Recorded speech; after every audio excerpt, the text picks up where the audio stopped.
Debbie and I have been married for 39 years, just this past August. And I was reflecting back on some of the things we've learned along the way. One of the things when we first got married is Debbie is very strong. She still is very strong-willed. I'm pretty stubborn. We haven't figured out whether I'm strong-willed and she's stubborn. Well, I guess we have. I'm the one who's stubborn and she's the one who's strong-willed. So along the way, when we had conflict, when we had points where we had to make decisions, it always came down to a bit of a win-lose scenario. Somebody had to win, somebody had to lose. And that became a real challenge because neither of us liked to lose, and so it really became about who won the argument, not about coming to the best decision. So about 10, maybe 12 years into our marriage, we kind of came to a bit of a crossroads and decided the current way we were doing things was not working well.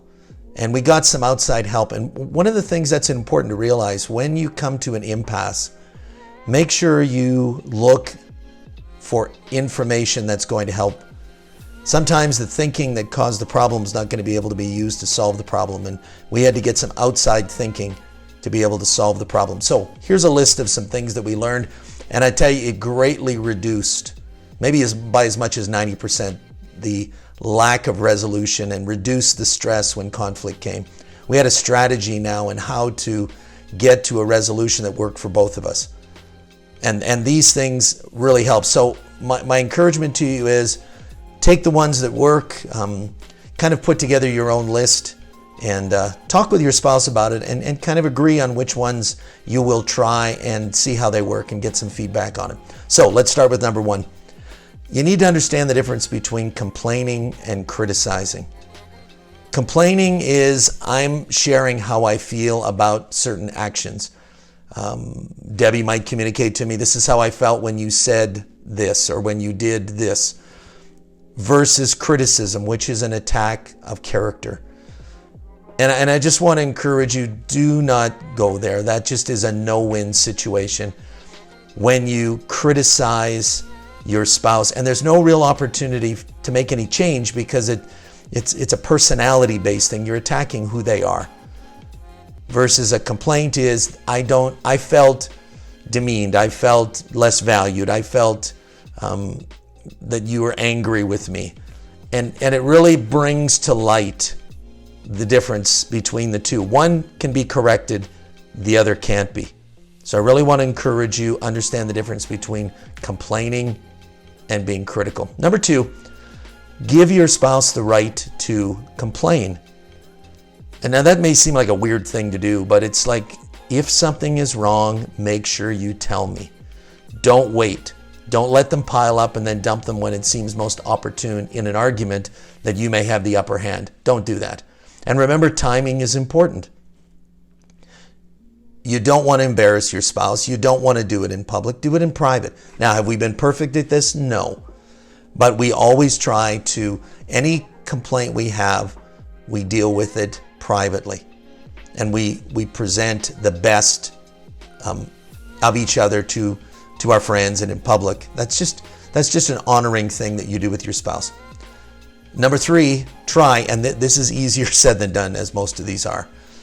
Try not to become defensive when the issue is brought up. My nature is to become defensive right away, and I really had to work on that. To just listen to the complaint. Listen to the issue. But I tell you, there are 4 predictors, and the Gottman Institute has done some incredible research on this. 4 predictors of divorce. They looked at couples who were arguing, and if they manifest these 4 characteristics, the probability of divorce was like 90%. And one of them was defensiveness, another was stonewalling, another was contempt, and then criticism. And these are ones you just have to be able to work on. This one about not becoming defensive. Just taking a deep breath and go, I'll listen. Number 4 is make sure you just choose to have a friendly complaint department. Don't make your spouse pay for bringing something up. One of the things I used to do with Debbie, and there's been a lot of healing in our marriage in this area, she had to pay the price to bring things up. And I've really tried my best, and I think done a good job of almost diminishing that to 0. It's not at 0, but it's pretty close. Have a friendly customer complaint division. And really, it's almost like a yes desk. If you bring something out, I will do my best to correct it. Now, number 5, we need to realize that, and I need to do this, and my spouse Debbie needs to do this as well, there is a chance that I could be wrong. I could have heard wrong, I could have perceived wrong, I could have understood wrong, I could be wrong. And it brings a level of humility to the situation that I'm not coming, you did this, and I know for sure you did this, and I know what you were thinking when you did this, and you tried to hurt me. No, I could totally have missed it. And coming with that posture of humility, I could be wrong, but this is what I saw and this is how I felt. Looking for an opportunity for there to be correction and understanding given. And another thing, number 6, I guess this is number 6, having a regular check-in time, and this is kind of the code question, is everything okay? I may think everything is okay, but my spouse may not.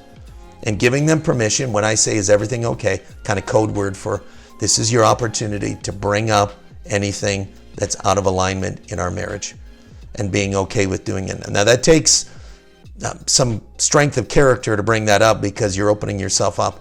But I tell you, your marriage will be better for it. And a bonus, here's a bonus one I just kind of threw in here.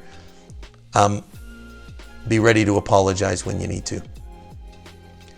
Not easy to do. I'm not quick to apologize. I really had to work on this one. But own your stuff. If you were wrong, admit it. I'm sorry. I'm going to try to do better. You know, there are blind spots that we don't see, but our spouse does. And we can become a better person if we allow them to speak into our lives. So some things to help deal with conflict. Talk to your spouse about them. Find some of these on the list that may work for you, and I know your marriage will be better for it. Take care.